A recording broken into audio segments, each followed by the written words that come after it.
जो हमने 11वीं 12वीं में पढ़ा है। अब कोई 10वीं का गणित या 10वीं का विज्ञान तुमसे पूछेगा तो नहीं बनेगा तुमसे। ये वाजिब बात है। ऐसा कुछ नहीं कि सर हमारे साथ ऐसा क्यों हो रहा है, दुनिया के साथ तो नहीं, सबके साथ हो रहा है। तो अब मामला यहाँ आके खड़े होता है कि अगर हमने अपने 2 साल बाकी विषयों को छोड़ के किसी एक पर्टिकुलर विषय को दिए हैं तो आगे करियर भी उसी में बनाने का सोचना जरूरी है। पर जब हम इस सोच को सोचेंगे तो पता ये चलेगा कि आर्ट्स वाले जिन क्षेत्रों में करियर बना सकते हैं, भड़ल्ले से कॉमर्स और साइंस वाले भी उसमें घुस सकते हैं। आर्ट्स वालों के लिए जितनी ओपनिंग्स हैं, एसएससी से लेकर आपके पीएससी से लेकर यूपीएससी, जितनी भी सिविल सर्विसेज की ओपनिंग है, या अगर हम एक्चुअल आर्ट में जाएं तो कोई संगीत प्रेमी है या कोई नृत्य प्रेमी है, ये सब है, तो अगर आप उसमें भी जाते हैं तो इन सब में क्या मैथ्स वाले नहीं आ सकते? इस सब में मैथ्स वाले बाय वाले धड़ाधड़ घुसपैठ करते हैं। होता यह है कि अभी के डेट में कई सारे कलेक्टर आर्ट बैकग्राउंड के कम, इंजीनियरिंग बैकग्राउंड के ज्यादा हो जाते हैं। इसका मतलब आप जिस फील्ड में करियर बना सकते हैं उसमें घुसपैठ करने वाले बहुत लोग बैठे हैं।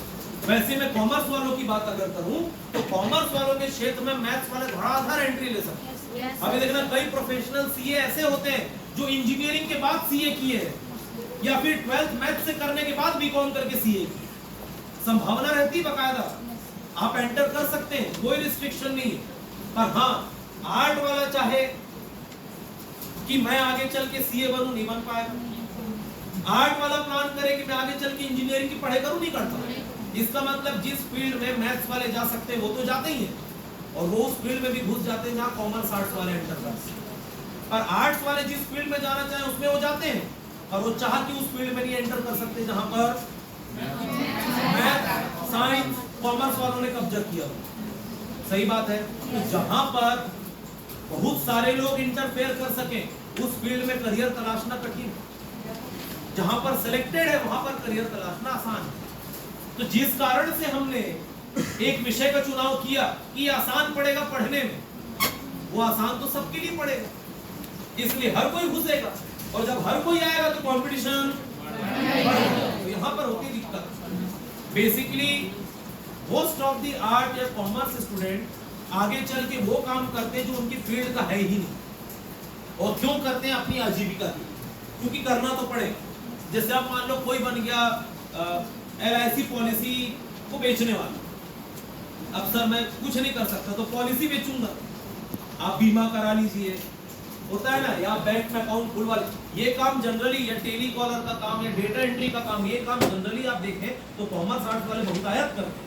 कारण क्या होता है? कारण यही होता है कि उनकी फील्ड में जो टॉप मोस्ट अपॉर्चुनिटीज थी उसमें दूसरे लोग कब्जे जमाने आ जाते हैं, तो आदमी करेगा ही। इसका सबसे सरल उपाय है कि 11वीं 12वीं के चलते जब आपका एकेडमिक्स कॉमर्स का या आर्ट्स का चल रहा है, इसके पैरेलल आप कुछ स्किल डेवलपमेंट कोर्स प्लान करो ना।